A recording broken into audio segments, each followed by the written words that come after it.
Hey guys, Mindy here, mom of 7, ages 16 down to newborn, and I've got some tips for moms of newborns, things that maybe I wish I had known 16 years ago when we started this whole journey. It's okay. This is Pixie Rose, this is Maverick, this is number, I don't know, 5 and 7. So we're gonna get straight into it. You're 3. And some of these are practical, some of these are like soul care tips, so it's a blend of both. Number 1's practical. Wear them. Find a good comfy carrier that's easy for you to buckle on and wear them around the house. It frees up both of your hands to be able to eat, do laundry, dishes, whatever you need to do. Number 2, if they have siblings, get special time with their siblings.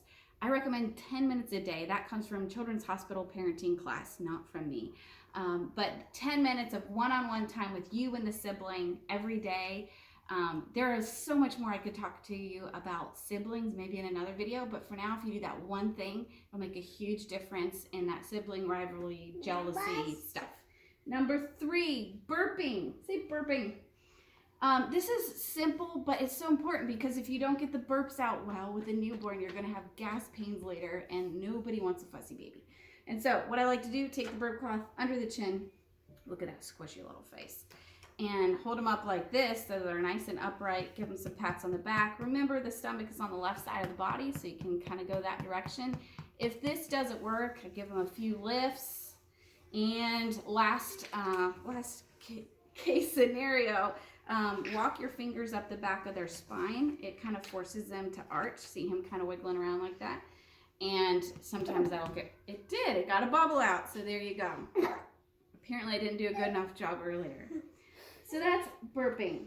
Okay, number 4, if you're married or engaged or whatever, date your spouse. Don't put the marriage on the back burner because you have kids, because you're still gonna need that person once the kids are grown and out of the house, right?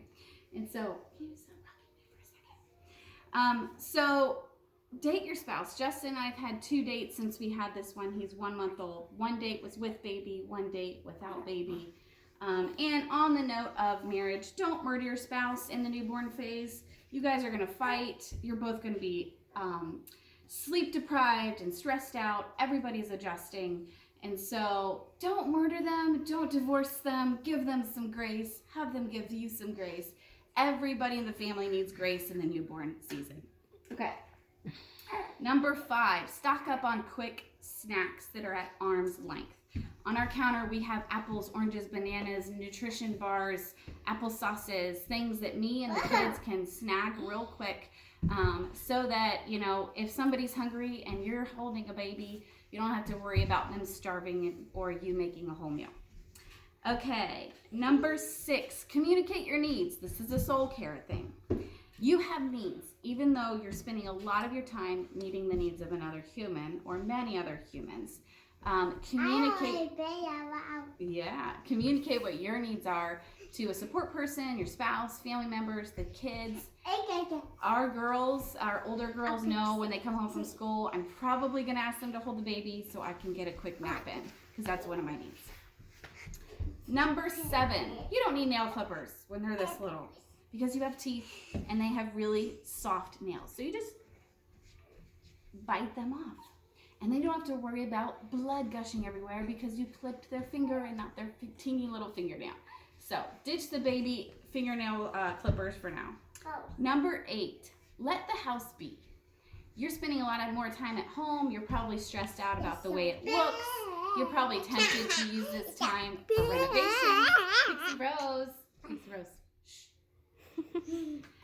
You're probably tempted to use this time for renovations or reorganizing, purging, but this is not time to do those things. This is time to take care of a newborn and yourself. So don't put that pressure on yourself to make the house perfect right now, okay? I have 1 clean room and the rest, who cares? I have 1 place that I feel peace, and that's right here.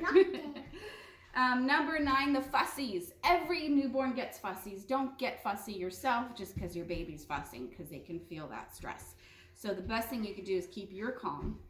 Change of scenery is always helpful. Maybe it's taking them outside if it's not snowing. Putting them in a bath. Warm water always helps if they're having gas pains and things like that. If those two things aren't available or they don't work, I recommend the Kenzie Shuffle. Kenzie is currently 14 and holding the camera right now. But when she was this age, from 0 to 12 months, she screamed her lungs out. And we did the Kenzie Shuffle. So here's how it goes. Back, back, forward. Back, back, forward. This is what we call the Kenzie Shuffle. And this always helped Kenzie to calm down when she was screaming. If this didn't work, we turned on the sweeper, and nobody wants to hear a vacuum 24/7. So this is the Kenzie Shuffle. Sometimes it helps if they have acid reflux, which she probably was dealing with, because it pulls down those juices instead of them coming up into their esophagus and burning them. So those are the fussies. Hey, give yourself some grace, and that's number 10. You know what? Everybody's adjusting. You're adjusting. Baby's adjusting. Your spouse and the other kids are adjusting. And so don't get too worked up if you haven't gotten the perfect baby routine down. You're not a bad mom. They're not a bad baby. There's no such thing as a bad baby. Difficult? Maybe. But never a bad baby. And you're not a bad mom. You're doing great. You're going to get through it. And smooth waters are ahead. God bless.